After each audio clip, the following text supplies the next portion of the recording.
investigators began a dive into Brenda Groney's marriage and her ex-husband, Steve. The two had married in 1986 in Big Bear, California. Steve Groney was a wild one who played in a band called Blue Tattoo and ran with motorcycle gangs. It was largely Steve's lifestyle that led to their eventual divorce. They'd had long-standing mounting tension around custody with the kids and visitation. Investigators were wondering if this may have been a crime of anger or vengeance on Steve's part, but Brenda's mother, Darlene, whom he was staying with, confirmed to police that he had been home all night on the night of May 15th and in the early morning hours of May 16th. And she was the victim's mother, so she especially had no reason to lie. And no one investigators talked to, including Brenda's family, would buy that Steve would do something like this. But then, what about those motorcycle gangs Steve ran with? They began exploring the possibility that maybe Steve had ticked off a rival gang so they killed his family members in an act of retaliation. But to what end? And what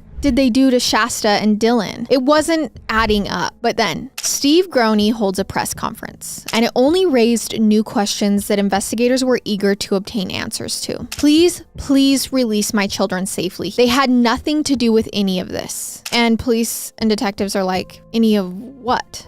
And so they're wondering, did Steve know more than he was letting on? What exactly is he referring to? Steve Groney took the polygraph test and failed. Of course. So detectives weren't satisfied that he was in the clear. What was he hiding? And still, where was Dylan and Shasta? If they were and dumped somewhere, or worse, buried, finding them would be like finding a needle in the haystack in the rugged mountain terrain around Coeur d'Alene. And if Steve knew something, then maybe the answers could be found on his hard drives. So police confiscated a computer from his residence and began searching through it for clues, but they found none. And Steve was bending over backwards to cooperate, which sometimes police see as a red flag, as indicators of guilt, but in Steve's case, it didn't really ring that way. He voluntarily took polygraph after polygraph until finally investigators were reasonably convinced he had nothing to do with the crime. And although the level of violence revealed an explosive amount of anger, it seemed really personal. The way the victims were bound with heavy-duty zip ties and duct tape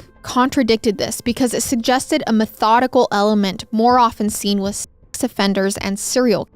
So investigators were really torn on whether this was a stranger crime or a crime committed by someone the victims knew. And of all the tips that had poured in, each one of them and a team of investigators ran each one down, turned out to be a dead end.